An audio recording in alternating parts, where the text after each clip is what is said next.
वेंकटाद्रिसमं स्थानं ब्रह्मांडे नास्ति किंचन वेंकटेश समो देवो न भूतो न भविष्यति। ओं नमो वेंकटेशाय।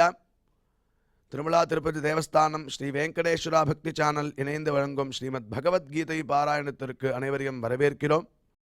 மூகம் கரோதி வாசாலம் அங்கும் லங்கயதே கிரிம் யத்கிருபாதமஹம் வந்தே பரமானந்த மாதவம்.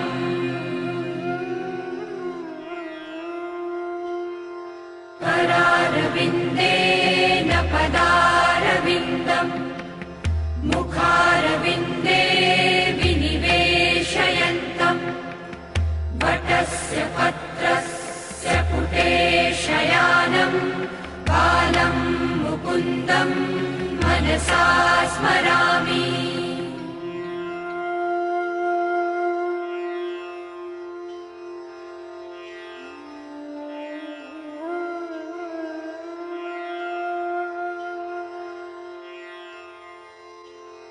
वसुदेवसुतं देवं कंसचाणूरमर्दनं देवकी परमानन्दं कृष्णं वन्दे जगद्गुरुम्. நம்மளுடைய பகவத்கீதையில் ஸ்வாத்தியாயாபியசனஞ்சைவ வாங்மயம் தப உச்சதே என்று பகவான் பிரதிதினம் வாக்ரூபமான ஒரு தபஸை ஸ்வாத்தியாய அபியசனம் செய்வா. இந்த பகவத்கீதை பாராயணம் இத்தியாதிகளை நாம் அத்தியனம் செய்வதாலும் அதை திருப்பி திருப்பி சொல்வதாலும் சில பேருக்கு கற்றுக் கொடுப்பதாலும் அது ஒரு வாங்மயமான தபஸ் அப்படின்னு நம்மளுக்கு உபதேசம் பண்ணிருக்கார். அது உண்டு இல்லாமல் யத சத்யம் யதோ தர்ம யதோ ஹ்ரீரார்ஜவம் யத ததோ பவதி கோவிந்தா யத கிருஷ்ணஸ்ததோ ஜெயா அப்படிங்கிற ஸ்லோகத்தில் எடுத்து பார்க்கும்போதே எந்த இடத்துல சத்தியமும் தர்மமும் ஈஸ்வர விரோதமான காரியத்தில் வெக்கவும் யதா ஹ்ரீஹி ஆர்ஜவம் யதா ஹிருதயத்தில் ஒரு நேர்மை இருக்கோ அந்த இடத்துல கோவிந்தன் அங்கேயே இருக்கானா. அதனால் இந்த குணங்களை நம்ம வளர்த்துக்கணும். சத்தியமாக இருக்கணும், தர்மமாக இருக்கணும், ஈஸ்வர விரோதமான காரியங்களில் வெக்கப்படணும், அதில் ஈடுபடவே கூடாது. அது உண்டு இல்லாமல் ஆர்ஜவம் ஹிருதயத்தில் ஒரு நேர்மை எப்பயும் இருந்ததுன்னா அந்த இடத்துல பகவான் கோவிந்தன் நம்ம கூடயே இருப்பானா. அதனால் என்ன ஆகுதுன்னா யத கிருஷ்ணஸ் ததோ ஜெயா, எங்கே கோவிந்தன் இருக்கானோ அந்த இடத்துல எடுத்த காரியம் எல்லாம் வெற்றியாகிறது அப்படின்னு நம்மளுக்கு சாஸ்திரம் அழகாக நம்மளுடைய குணத்தையும் மேம்படுத்திண்டு பகவத் பிரீத்திகரமான காரியங்களையும் செய்துண்டு தத்வாரா கோவிந்தனை நம்ம கூடயே வச்சுக்கலாம் அப்படின்னு அழகாக சொல்லி கொடுக்கறது. அவ்வாறே இன்றைய பகவத்கீதை பாராயணத்திற்கு முதல்ல ரொம்ப மனோநிலையை சரியாக வச்சுண்டு நம்ம பகவான்கிட்ட ஈடுபடுறதுக்கு முன்னாடி குரு பிரார்த்தனை மற்றும் சங்கல்பத்தோட இன்றைய நிகழ்ச்சியை நாம் துவங்கலாம்.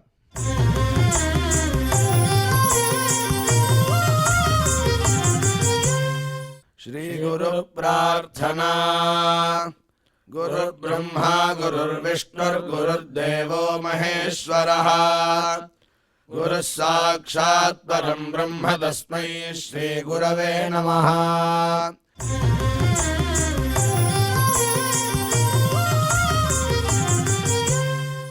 श्रीनिवास प्रार्थना.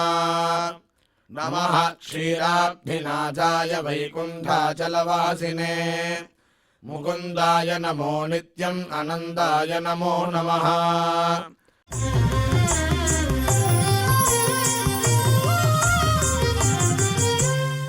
अथ श्रीमद्भगवद्गीता पारायण संकल्पः.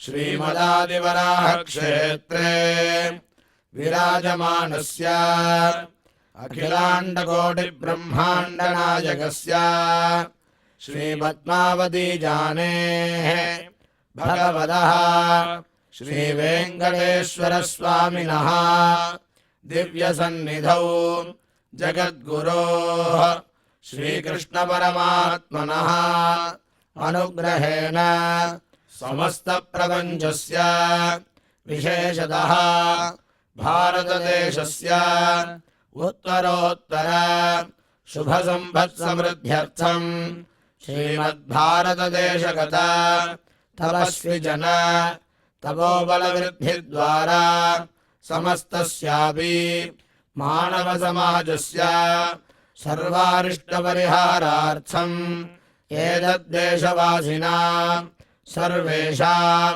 सज्जनानां योगक्षेमार्थं राष्ट्रविरोधिनां निबर्हणद्वारा जनानां चित्तशान्ति चित्तस्थैर्य सन्तोषादि अभिवृद्ध्यर्थम् एतद्देशवासिनां परस्परविद्वेष परस्परनिन्दा परस्परहिंसादीनां निवृद्ध्यर्थम् परस्परसौमनस्य सिद्ध्यर्थम् समस्तभावक्षयार्थम् श्रीमन्नारायणप्रीत्यर्थम् श्रीपरमेश्वरप्रीत्यर्थम् श्रीमद्भगवद्गीतायाः अखण्डपारायणम् करिष्यामहे।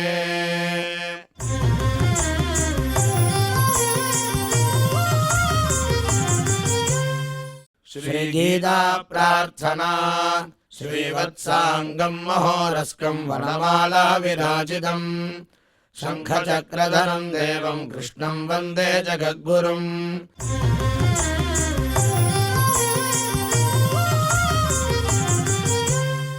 पार्थाय प्रतिबोधिताम् भगवता नारायणेन स्वयम् व्यासेन ग्रथिताम् पुराणमुनिना मध्ये महाभारतम् अद्वैतामृतवर्षिणीम् भगवतीम् अष्टादशाध्यायिनीम् अम्ब त्वामनुसन्ददामि भगवद्गीते भवद्वेषिणीम्।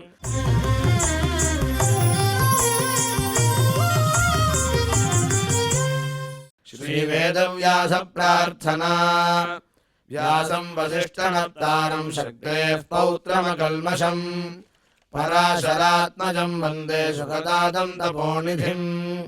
यत्र योगेश्वर कृष्णो यत्र पार्थो धनुर्धरः तत्र श्रीर्विजयो भूतिर्ध्रुवाणि धर्मधर्ममा।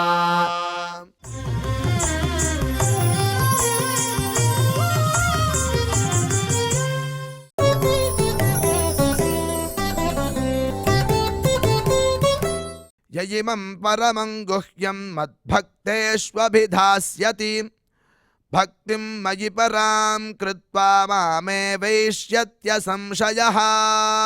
வித்யா விந்ததே அமிர்தம் அப்படின்னு சொல்ல பிரகாரம் நாம் இதுவரை செய்த ஸ்லோகங்களுடைய அர்த்தத்தை நமக்கு டாக்டர் ஊவே அனந்தபத்மநாபாச்சாரியார் விவரிப்பார்.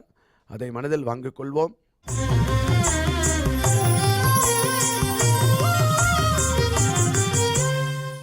இமம் பரமம் குஹ்யம் மத்பக்தேஷ்வபிதாஸ்யதி பக்திம் மயி பராம் கிருத்வா மாமே வைஷ்யத்ய சம்சயாः.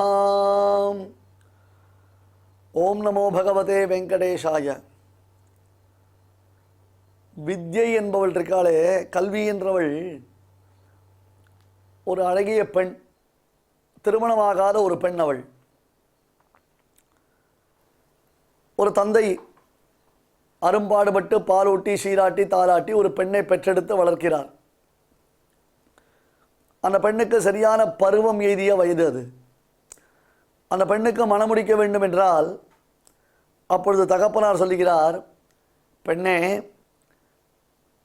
இவன்தான் வேண்டும் அவன்தான் வேண்டும் அப்படித்தான் வேண்டும் இப்படித்தான் வேண்டும் என்று பார்க்காமல் யாரோ ஒருவன் இருந்தானே ஆனால் அவனை நீ கல்யாணம் செய்து கொள்ளேன்.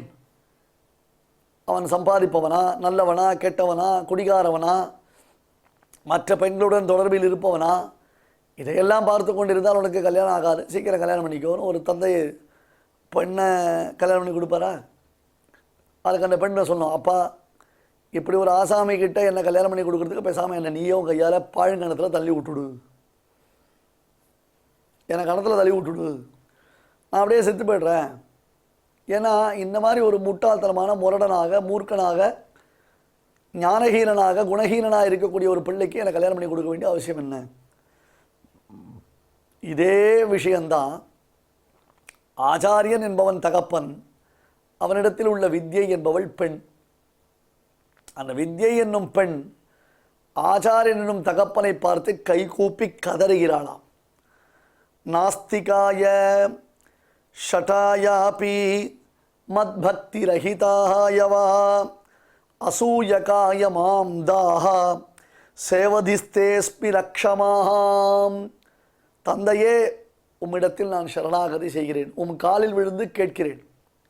நாஸ்திகாய, பரலோகம் இல்லை, பரமாத்மா இல்லை, கடவுள் என்பவன் இல்லை என்று எப்பொழுதும் சராசர காலம் உளறிக்கொண்டிருக்கக்கூடிய நாஸ்திகனுக்கு என்னை கல்யாணம் பண்ணி கொடுக்காது. அதாவது வித்யை ஆச்சாரியன் நாஸ்திகனுக்கு உபதேசம் பண்ணக்கூடாது.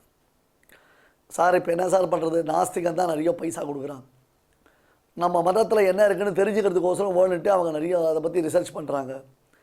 இவங்களுக்கெல்லாம் பாடம் சொன்னால் இவங்க ஒன்றும் பிரச்சாரம் கூட பண்ண மாட்டேங்கிறாங்க, வாயை திறந்து ஒரு ஸ்லோகம் கூட ஒழுங்காக சொல்ல மாட்டேட்டாங்க. அவங்கெல்லாம் கிட்ட போனால் நிறைய பைசா தராங்க. எனக்கு என்ன சார் வந்தது, அது என்னமோ தமிழில் ஒரு பழமொழி சொல்லுவாள், அந்த மாதிரி நான் ஏதோ வியாபாரம் பண்ணிட்டு போகிறேன் அப்படின்னா பொண்ணை கொண்டு போய் பாழங்கணத்தில் தள்ளுற மாதிரி தான் அது. நாஸ்திகாய ஷட்டாயாபி, ஷட்டன்னா மறைமுகமாக கெடுப்பவன், பிரத்யக்ஷத்தில் அப்படியே ஆஹானுவா ஓஹோனுவான், இந்த மாதிரி ஒரு விஷயம் கேள்விப்பட்டதே இல்லைன்னுவான், நான் என்ன பாக்கியம் பண்ணினோ என்ன புண்ணியம் பண்ணினோ எனக்கு இந்த மாதிரி விஷயங்கள்லாம் கிடைக்கிறதுன்னு என்னென்னவோ சொல்லுவான். ஆனால் பரோட்சத்தில் என்ன பண்ணணும், பிரத்யக்ஷே பிரியவாதினம் பரோட்சே காரியஹந்தாரம்.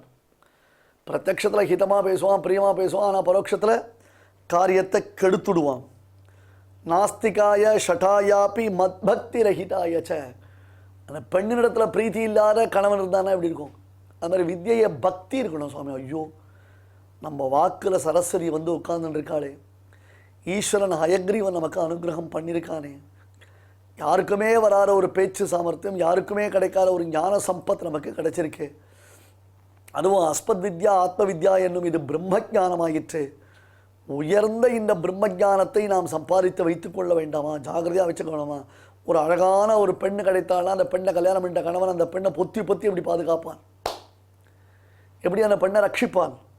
மத் பக்தி ரஹிதாயவ அசூயகாய, அடுத்தது பொறாம பொறாம பொறாம, தொட்டதுக்கெல்லாம் பொறாம, உலகத்தில் எல்லாரையும் தோஷம் சொல்கிறது. அவா சரியில்லை, இவா சரியில்லை, இவா அந்த மாதிரி பண்ணா, அவா அந்த மாதிரி பண்ணா, அவா நான் இப்படி பார்க்குறது, இவா இப்படி பார்க்குறது. அப்போ உலகத்தில் நீ மட்டும்தான் நல்லவனா? ஒருத்தன் உலகத்தில் எல்லாரையும் தோஷம் சொல்கிறான்னா அவன் எப்பேற்பட்ட கேரக்டராக இருப்பான். அசூயை. சுவாமி தேசிகன் அசூயா பிராதுர்பாவ பிரகரணம் என்பதாகவே சாதிக்கிறார். அசூயை என்பது எப்படி உண்டாகிறது என்றே சாதிக்கிறார்.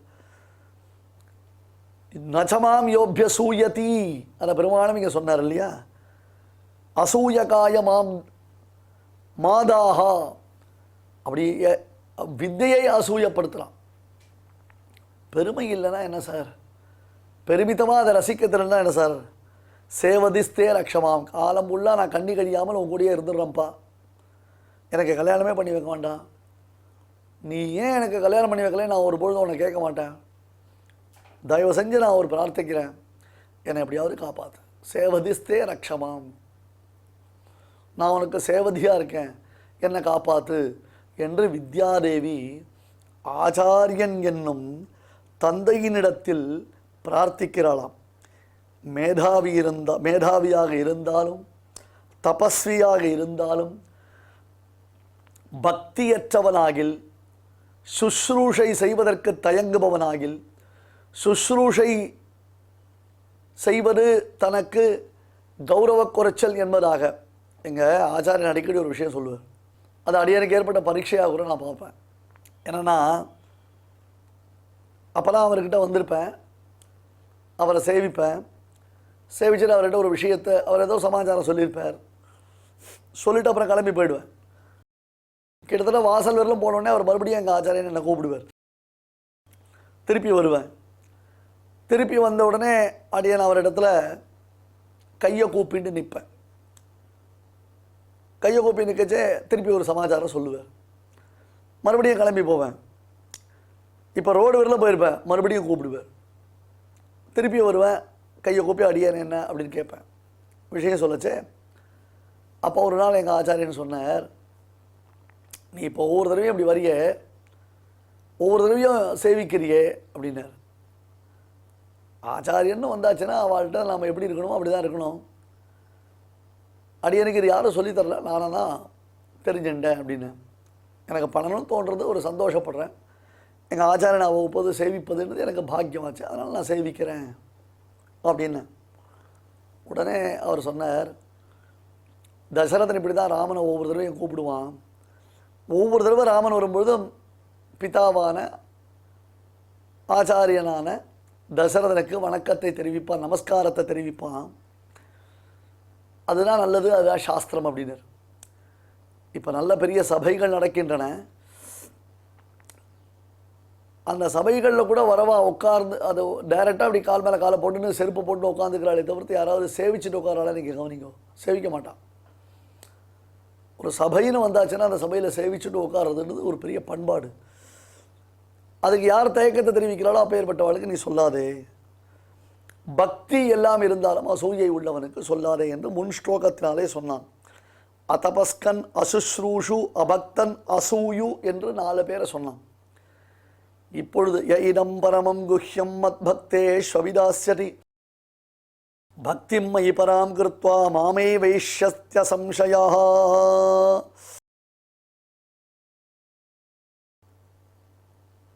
யார் இந்த பகவத்கீதையை உபதேசம் பண்ணுறாளோ, யார் இந்த பகவத்கீதையை உபன்யாசம் பண்ணுறாளோ அத்தகையவர்கள் எனக்கு மிக மிக பிடித்தமானவர்கள் என்பதை பகவான் சொன்னான். அதாவது தன்னுடைய சாஸ்திரமான இந்த பகவத்கீதையை யோக்கியர்களுக்கு அர்த்தத்துடன் உபதேசிப்பவன் தன்னையே பெறுகிறான் என்பதை பெருமாள் இங்கே சொல்கிறான். பெருமாளுக்கு ரொம்ப ரொம்ப பிடிச்சவன் யார் அப்படின்னு கேட்டால், இது ரொம்ப முக்கியமாக கவனிக்கணும் நீங்கள். பெருமாளுக்கு ரொம்ப ரொம்ப பிடிச்சவன் யார் தெரியுமா? யார் பகவத்கீதை பிரச்சாரம் பண்ணுறானோ அத்தகையவன் பெருமாளுக்கு அவ்வளோ பிடிச்சவனா.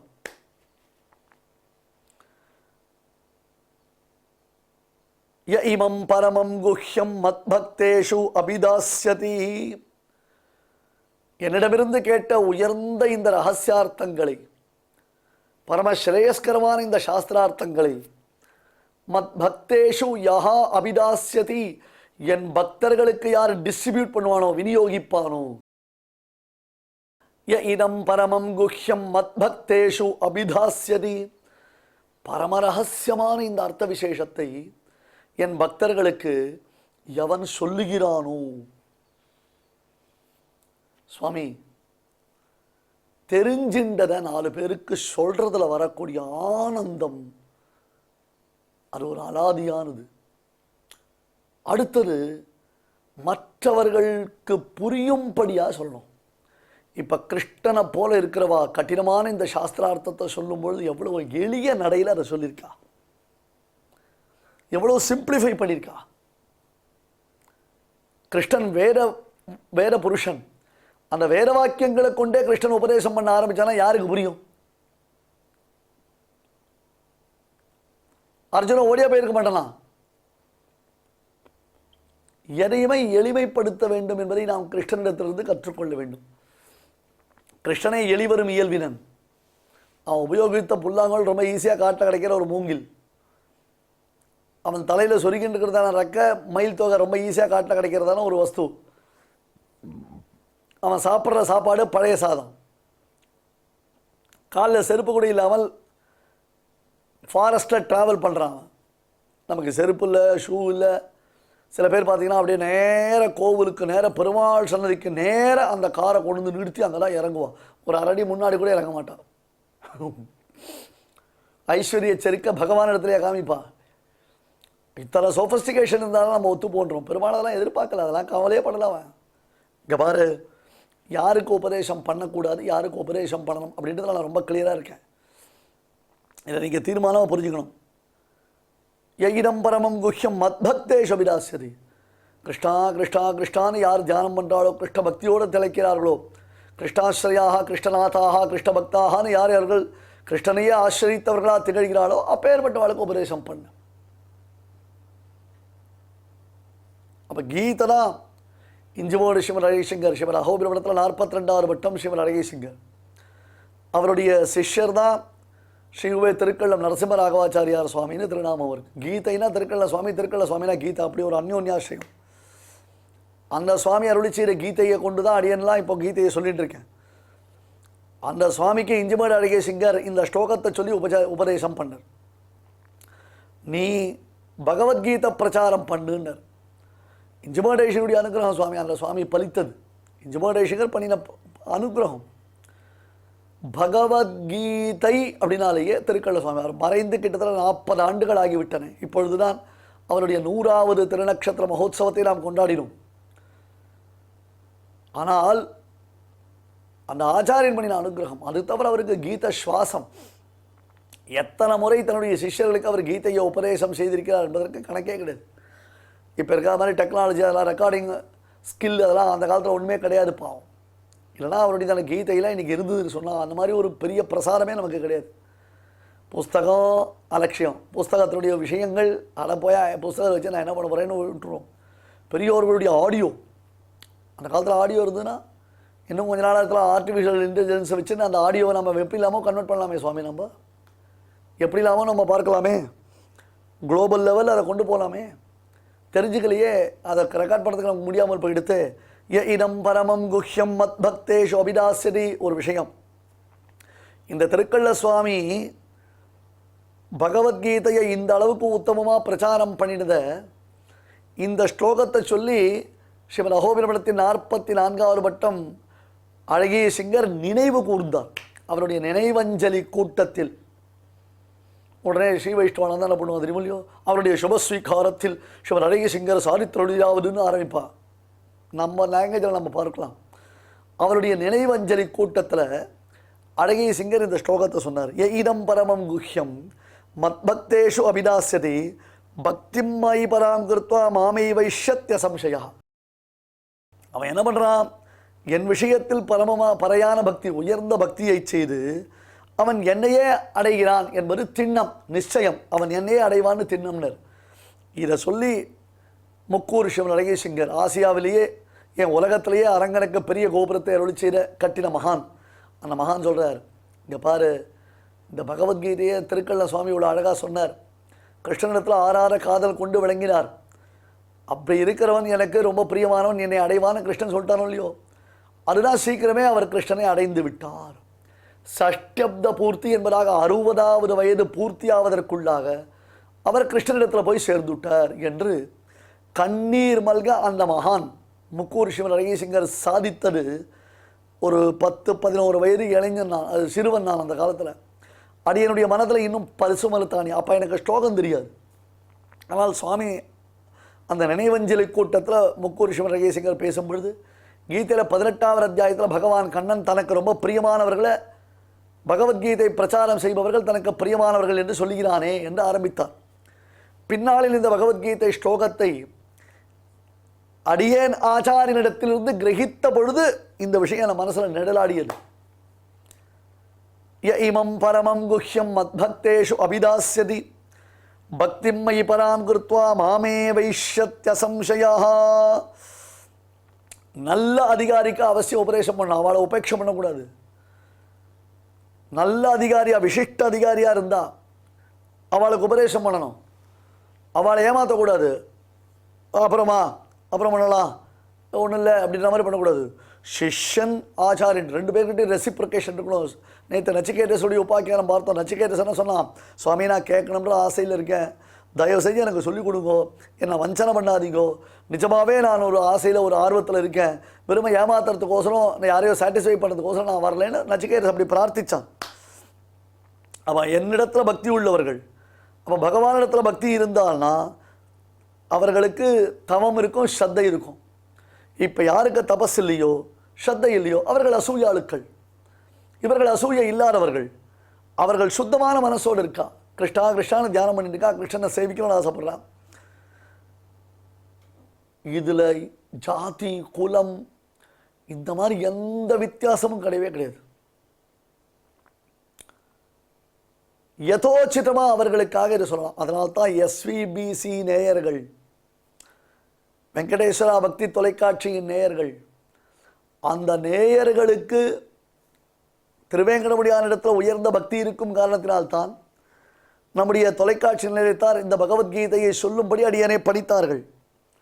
ஆகையால் அவளுக்கு இதை சொல்றதுன்றது இருக்கே, மத் பக்தர்கள், என் பக்தர்களுக்கு சொல்லு, இப்ப இது மூலமா கிருஷ்ணனுடைய பிரேமையை சம்பாதிப்பதற்கு அடியேன் முயலுகிறேன்.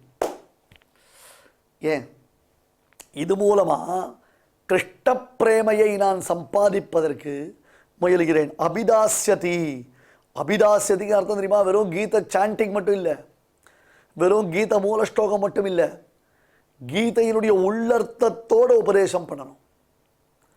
ச மயி பராம்பக்திம் கிருத்வா, யோக்கியர்களுக்கு, அயோக்கியர்களுக்கு இல்லாமல் யோக்கியர்களுக்கு, உண்மையில் யோக்கியதாம்சம் உடையவர்களுக்கு எவன் இதை உபதேசிக்கிறானோ அவன் என்னிடத்தில் சிறந்த பக்தியை அடைகிறான். அபியாசே பிரசமர்த்தோசி மத்கர்ம பரமோபவ. இது என்ன தெரியுமா? இது ஒரு கர்மயோகம். கீதையை பிரச்சாரம் செய்வது, கீதையை மக்களுக்கு உபதேசம் செய்வது, கீதையை தினந்தோறும் காலக்ஷேபம் செய்வது நமக்கு பெரிய கர்மயோகம். அன்பர்களே, விசேஷமான இந்த மார்கழி மாதத்தில் நாம் பகவத்கீதையை தற்பொழுது பூர்த்தி செய்யும் தருணத்தில் இருக்கிறோம். எந்த மார்கழி மாசத்தில் வைகுண்ட ஏகாதசி என்று பகவத்கீதை அவதரித்ததாக நாம் பார்க்கிறோமோ, அதே சமயத்தில் இந்த பகவத்கீதையை கிட்டத்தட்ட 2 வருடங்களுக்கு மேலாக சொல்லிக் கொண்டு வருகிறோம். அந்த பகவத்கீதை பூர்த்தி பெறப்போகிறது. அப்போ நாம் ஒரு சரியான கர்மயோகத்தை செய்த பூரண திருப்தியுடன் கூடியவர்களாக இருக்கிறோம். இன்னும் 3 ஸ்லோகம் தான் இருக்கு, கீதையே முடிய போகிறது. 68 ஸ்லோகம் வந்துட்டோம் நம்ம. இப்போ அபியாசே பிரசமர்த்தோசி மத்கர்ம பரமோபவ. அர்ஜுனா, அவனுக்கு அபியாசம் செய்வதில் திறமை இல்லை என்றால் இஷ்டாபூர்த்தங்களை பண்ணி என் விஷயமான காரியங்கள் பண்ணு. சில பேர் கோவில் கட்டுவா, சில பேர் கோவிலில் உற்சவங்கள் பண்ணுவா, சில பேர் கோவிலில் போய் வேற ஏதாவது விதத்தில் ஒரு கைங்கரியங்கள் பண்ணுவா. இதுக்கெல்லாம் அனுஜ்ஞா கைங்கரியங்கள்னு பேர். இப்ப கீத பிரச்சாரம் பகவானுடைய ஆக்ஞா கைங்கரியம். நன்னா புரிஞ்சுக்கோங்க. பெருமாள் பெருமாள் பார்த்தசாரதினா பார்த்தசாரதினுடைய கிருப்பை நமக்கு இருக்கா இல்லையான்னா உட்கார்ந்து நம்ம பகவத்கீதையை நொற்று பண்ண ஆரம்பிக்கணும். பகவத்கீதையினுடைய மூல பாஷ்யங்கள் எல்லாம் பார்க்கணும். பல பெரியோர்கள் இங்கு சொல்லக்கூடிய சமாதானங்களை எல்லாம் யோசிக்கணும். அபியாசம் செய்வதிலும் உனக்கு திறமை இல்லை என்றால் என் பிரீத்தியை மட்டுமே உத்தேசித்து ஆலய நிர்மாணம் முதலான அனுஜ்ஞா கைங்கரியங்களை செய் என்று கீழே பெருமாள் சொன்னான் இல்லையோ. அப்ப கீதா வியாக்கியானம் இருக்க, அந்த வியாக்கியானம் பக்தி யோகம் செழுமையாக வளர்வதற்கு கீழே கர்மயோகத்தில் நாம் நட்டு வைத்த விதையின் முளை என்பதை புரிந்து கொள்ள வேண்டும். சொல்லும் பொழுதே பாருங்க, மேனில சிலிர்க்கிறது. காரணம் என்னன்னா, அந்த ஒரு உணர்வு. இப்படியெல்லாம் சொல்லும் பொழுது அடியனுடைய ஆச்சாரியன் முதலானவர்கள் அருகிலிருந்து பார்த்து அனுகிரகிக்கும் பாக்கியத்தை பெற்றிலேனே. இப்ப கிடைக்கலையா எனக்கு? இந்த மாதிரிலாம் நான் சொல்லும்போது அவர்கள் பக்கத்தில் இருந்தாலும் அவன் ஆசீர்வாதத்தோடு சொன்னால் எவ்வளோ ஆனந்தமாக இருக்கும். அவர்களை பக்கத்தில் வச்சுட்டு சொல்கிறது எவ்வளோ விசேஷமாக இருக்கும். அவள் சந்தோஷப்படுவாள் இல்லையோ. என்றைக்கும் நித்திய விபூதியான வைகுண்ட லோகத்தில் இருந்து அவள் சந்தோஷப்படுவாள். அவள் ஆசீர்வாதம் தான், அவளுடைய அனுகிரகம் தான். அது இல்லைனா ஒன்றும் நடக்காதுன்றது தெரியும். இருந்தாலும் பகவத்கீதையை சொல்கிறதுக்கு ஒரு பாக்யராதிசயம் கிடைச்சதுன்னா சாமான்யமான அனுகிரகம் இல்லை. மாமே வைஷ்யதி. அதனால் அர்ஜுனா, அவன் என்னையே பெறுகிறான். அவனுக்கு நான் அல்ப பலனால் பற்றுதலை உண்டாக்க மாட்டேன், உயர்ந்த பலனால் பற்றுதலை உண்டாக்குவேன். உயர்ந்த விஷயங்களை அவனை யோசிக்க வைப்பேன். உயர்ந்த அர்த்தங்களை அவனை கிரகித்து கொள்ள வைப்பேன். அசம்சயா, இதில் சந்தேகமே வேண்டாம். முதல்ல என்ன பண்ணா, இடம் தேனா தபஸ்காயன்னு ஆரம்பித்தான். இப்படி சொல்லக்கூடாதவர்களுக்கு சொல்லக்கூடாதுன்னு சொன்னான். அதுக்கப்புறம் மத் பக்தேஷு விதாசதின்னு என் பக்தர்களுக்கு யார் சொல்லுகிறார்களோன்னு சொன்னான். இதுலேருந்து நமக்கு என்ன புரிய அர்த்தம்? இதை நாம் எப்படி புரிஞ்சுக்கணும்? சொல்லக்கூடாதவர்களுக்கு சொல்லாமல் இருப்பதை காட்டிலும் சொல்ல வேண்டியவர்களுக்கு சொல்லாமல் இருக்கக்கூடாது என்பதும் முக்கியம். சுவாமி கான்ஸ்டண்ட்டாக கண்டினியூஸாக கன்ஃபியூஸ் பண்ணுறீங்களே சுவாமி இல்லையா? என்ன சொல்லக்கூடாதவர்களுக்கே கட்டாயம் சொல்லக்கூடாது, சொல்ல வேண்டியவர்களுக்கு கட்டாயம் சொல்லாமல் இருக்கக்கூடாது. புரிஞ்சுக்கோங்க, சொல்லக்கூடாதவர்களுக்கு கட்டாயம் சொல்லக்கூடாது. ஆமாம், சொல்ல வேண்டியவர்களுக்கு கட்டாயம் சொல்லாமல் இருக்கக்கூடாது. ஒரு சிஷ்யவனா சத்புத்தி சாது சேவி சமுச்சித சரிதா சாஸ்திர விஸ்வாசசாலி சுஸ்ரூஷு தியக்தமானஹா பிரணிபத்தனபரஹா பிரஷ்டகால பரீட்சான்னு சிஷ்யனுக்கு நிறைய குவாலிஃபிகேஷன் சொல்லப்பட்டிருக்கு. உட்காந்துட்டு நம்ம அப்படியே போச்சே வரச்சேலாம் உண்மையிலேயே நாமனா சிஷ்ய லட்சணம் பூர்த்தியாக தான் இருக்குமா? நமக்கெல்லாம் அந்த யோக்கியதை இருக்கா? இதெல்லாம் தெரிஞ்சுக்கிறதுக்கு நமக்கு என்ன இருக்குது யோக்கியதை? ஆச்சார இடத்துல யோக்கியதை இருக்குன்றதான பரீட்சையை நம்ம பண்ண வேண்டாமா? இல்லை சிஷ்யனால் நமக்கு என்ன யோக்கியதை இருக்குன்னு பரீட்சை பண்ணுவோம். நாம் ஏன் இப்படி இருக்கோம்? நம்ம இப்படி நல்ல விதமாக இருக்க வேண்டாமா? நம்முடைய ஷேயஸுக்காகத்தானே ஆச்சாரியன் இவ்வளோ தூரம் உபதேசம் பண்ணுறார், பிரேயஸுக்காக இல்லையே. நாம் விரும்ப சந்தோஷப்படுறதுக்கு திருப்தி ஆகிட்டோம் ஆகான்னு தலையை ஆட்டுறதுக்கு ஓகேன்னு நம்மளை ஏமாத்துறதுக்கோசரம் ஆச்சாரியன் சொல்லியே நம்முடைய வாழ்க்கை தரம் உயர்வதற்காக தான் அவர் சொல்லிட்டு இருக்கார். அப்போ நம்மக்கிட்ட இருக்கிற அந்த சிஷ்ய லட்சணம் இல்லைன்னா நம்ம ஜாக்கிரதையாக இருக்க வேண்டாமான்னு யோசித்து பார்த்து நாம் நம்மை தெளிவித்து கொள்ள வேண்டும். அர்ஜுனா, உனக்கு உபன்யாசம் பண்ணுற டைம் கிடைச்சதுன்னு எல்லாத்தையும் சொல்லாத. ஒரு சமயம் வானொலி நிலையத்தில் ஒரு ப்ரோக்ராம், அந்த வானொலி நிலையத்தில் நான் போய் ஸ்பீச் கொடுக்கணும். அங்கே என்ன சொல்லணும்னா காயத்ரியினுடைய மகிமை அப்படின்னு ஒரு ஸ்பீச். நான் ஒத்துன்ட்டு அந்த ஸ்பீச்சை கொடுத்துட்டேன். அந்த ஸ்பீச்சை வானொலியில் டெலிகாஸ்ட் ஆகிடுது. நான் வெறும் இருக்கலாமோ இல்லையோ, எங்கள் குருநாதர்கிட்ட அந்த வானொலியை ரெடி பண்ணி கொடுத்துட்டு 9 மணிக்கு நீங்கள் ஆன் பண்ணுங்க, என்னுடைய ஸ்பீச்சை கேளுங்கன்னு வேறு சொல்லிட்டு போயிட்டேன். எங்கள் குருநாதர் அந்த ஸ்பீச்சை கேட்டிருக்கார். மறுநாள் காலத்தில் வரேன், வந்தால் எப்படி இருக்கும் உடம்புலாம் அப்படியே எக்ஸ்பெக்டேஷன், மனசெல்லாம் அப்படியே எக்ஸ்பெக்டேஷன்.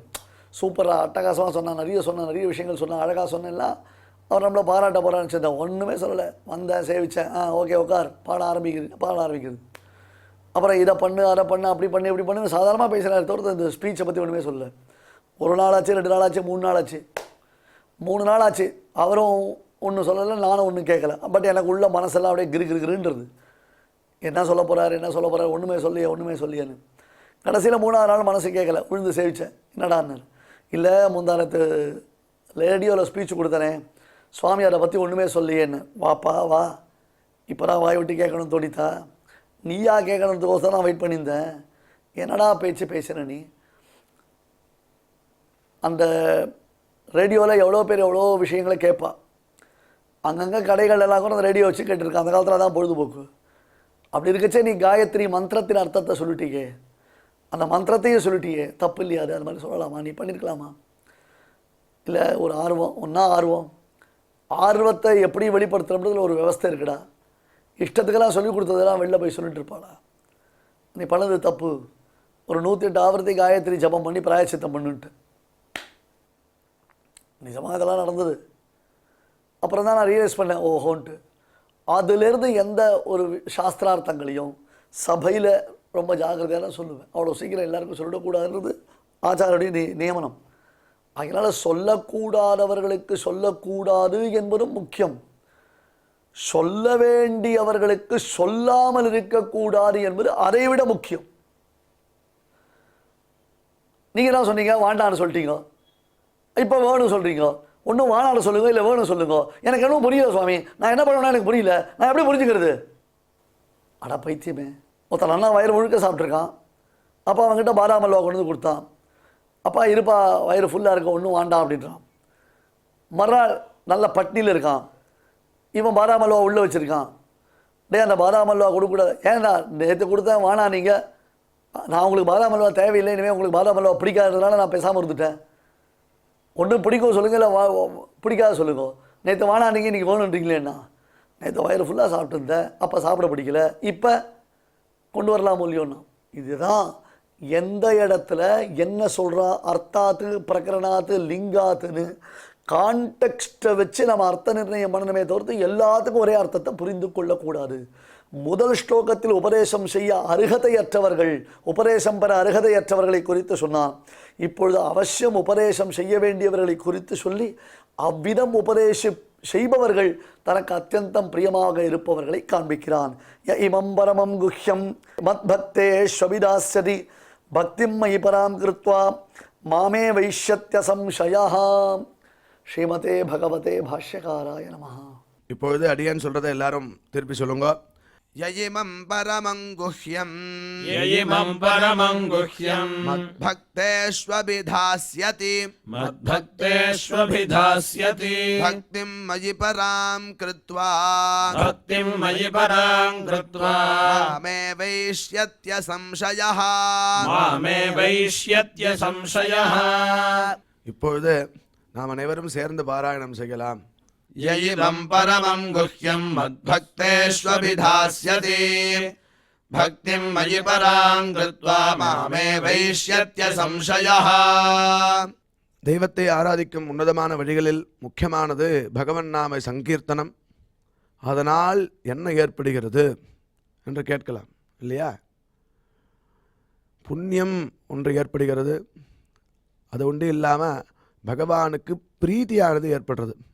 இதை பற்றி பார்த்தோன்னா கிம் சம்பாத்தியம் மனுஜைஹி அப்படின்னு பகவத் பாதால் பிரஷ்னோத்தர ரத்ரி மாளிகா அப்படிங்கிற ஒரு கிரந்தத்தில் கேட்குறார். கிம் சம்பாத்தியம் மனுஜைஹி, மனிதர்களால் எது சம்பாதிக்கப்பட வேண்டியது? அந்த கேள்விக்கு பகவத் பாதாலே பதில் சொல்கிறார். வித்யா வித்தம் பலம் யசா புண்ணியம். வித்யா கல்வி, அடுத்தது வித்தம் பணம், பலம் பலம்னா ஆரோக்கியம் வரதுக்கு உண்டான சக்தி, யசா புகழ், அடுத்தது புண்ணியம். நம்ம என்ன நினச்சிட்டு இருக்கோம், பகவான் ஆராதிக்கிறதா இருந்தால் எதுவுமே வேண்டாம் அப்படின்னு நினச்சிட்டு இருக்கோம். அப்படி இல்லை. வெல்த்து ஹெல்த்து இது ரெண்டுமே முக்கியம். ரெண்டுத்தையும் நம்ம வளர்க்கணும். ஒரு சமயத்தில் வெல்த்தையும் வளர்க்கணும், ஹெல்த்தையும் வளர்க்கணும். அதோடு சேர்ந்த ஸ்பிரிச்சுவல் அதையும் வளர்க்கணும். அதாவது ஆன்மீக விஷயமான சமாச்சாரமும் வளரணும். நம்மளே வளர்ந்துட்டுருக்கணும் அப்படிங்கிறது தெரியறது இல்லையா? ஆரோக்கியம் பலம் வளரணும்னா நடக்கணும், குளிக்கணும். குளிக்கிறதுனால 10 விதமான லாபம் சொல்கிறார். குணாதிஷ ஸ்நானபரஸ்ய சாதோ. பலம் எப்படி வளரும் அப்படின்னா குணாதிஷ ஸ்நானபரஸ்ய சாதோ ரூபஞ்ச தேஜா பலஞ்ச சௌச்சம். ரூபம் வளருமா? தேஜஸ் வளரும், பலம் வரும். ரூபஞ்ச தேஜா பலஞ்ச சௌச்சம். 4வது சௌச்சம். சௌச்சம்னா சுத்தி, அந்தःகரண சுத்தி பகிஷுத்தி. அந்தःகரண சுத்தி மானசம் ஸ்நானம் விஷ்ணு சிந்தனம் அப்படின்னு சொன்னோம், ஏற்கனவே பார்த்தோம். அதனால் விஷ்ணு சிந்தனம் பண்ணுறதுனால கோவிந்த கோவிந்த கோவிந்தான்னு குளிக்கணும். குளிக்கிறதுனால என்ன ஆகுது? மானசமான ஒரு ஸ்நானம் ஏற்படுறது, சுத்தி வருது. சுத்தி வந்து அது அழுக்கெல்லாம் போக்குறதுங்கிறார். பகிஷுத்திக்கு நம்ம எல்லாம் சோப்பு தேய்க்கிறோம், அரப்பு தேய்க்கிறோம், மண்ணு தேய்க்கிறோம். அவ சௌகரியம். அடுத்தது ஆயுஷ்யம். 5வது ஆயுஷ்யம், ஆரோக்கியம். ஆயுஷ்யம்னு புரியுறது உங்களுக்கு, ஆரோக்கியம்னு புரியுறது. அலோலுபத்துவம், இது செய்யணும் இதை செய்யக்கூடாது அப்படிங்கிறது வருதான் புத்தி குளிக்கிறதுனால. அலோலுபத்துவம் துஸ்வப்ன காதா, கெட்ட கெட்ட கனவெல்லாம் போகிறது. தபஸ்ச மேதா, தபஹா 9 தபஸ் அப்படிங்கிறார். மேதா புத்தி சக்தி வளருது. இதுக்கெல்லாம் காரணமாக பலம் இருக்குது. பலமே இல்லைன்னா ஸ்நானம் பண்ண முடியாது இல்லையா? அது பலத்தை சம்பாதனம் பண்ணணும். பலம் யசா, அதுக்கு மேலே சஞ்சரதர சுதா மதுர த்வனி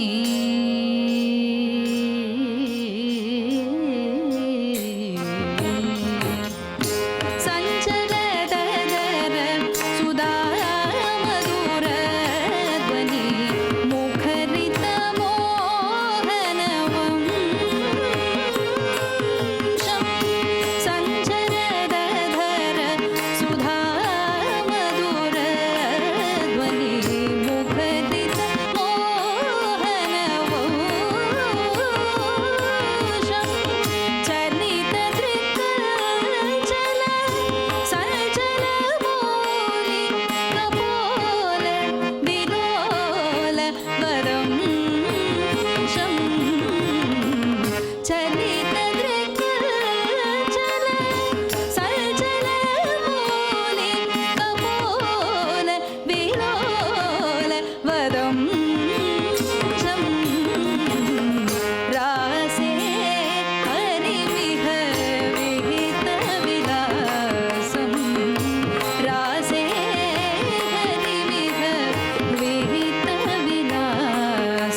श्रीजयदेव वनितामति सुन्दर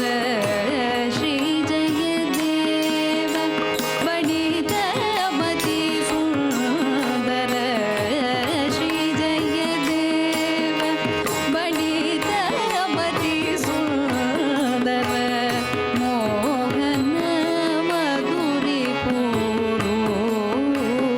मधुरिपूरूपम् श्रीजयदेव भणितमति सुन्दर मोहन मधुरिपूरूपम् हरिचरण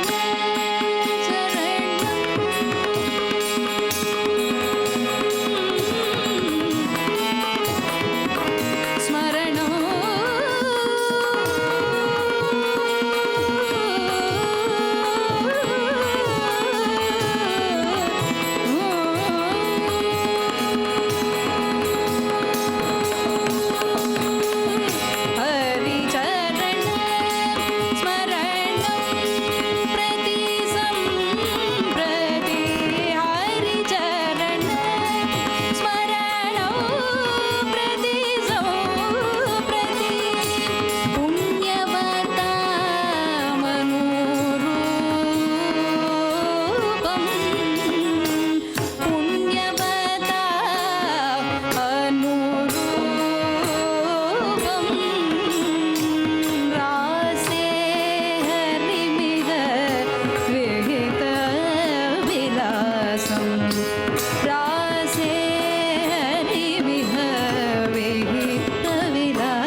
இந்த நிகழ்ச்சியில் இதுவரை நாம் பாராயணம் செய்த ஸ்லோகங்களில் ஏதேனும் அக்ஷர தோஷம் இருந்திருந்தால் அதை நிவர்த்திக்கும் பொருட்டு பகவானிடம் க்ஷமா பிரார்த்தனை செய்வோம்.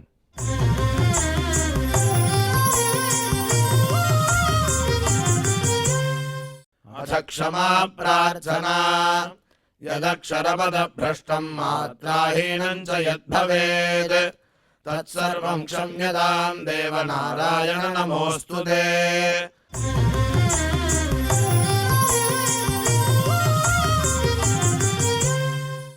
अथ भगवत्समर्पणम् कायेन वाचा मनसेन्द्रियैर्वा बुद्ध्यात्मना वा प्रकृते स्वभावात् करोमि यद्यत् सकलं परस्मै नारायणायेति समर्पयामि।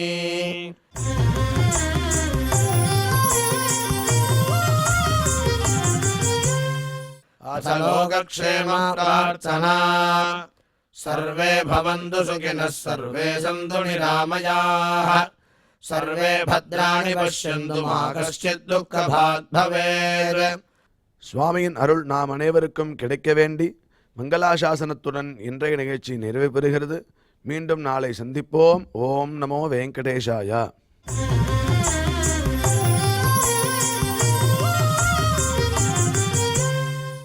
अथ मङ्गलम् श्रियः कान्ताय कल्याणनिधये निधयेऽर्थिनाम् श्रीवेङ्कटनिवासाय श्रीनिवासाय मङ्गलम्.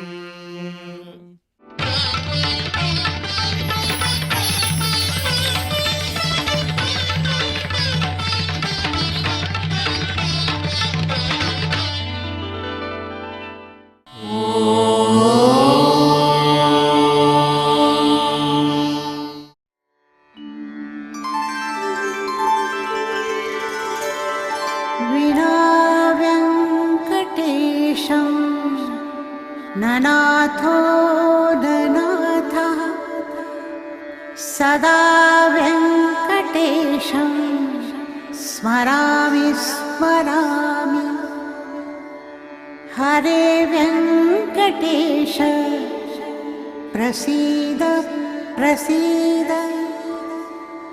प्रियं वेङ्कटेश प्रयच्छ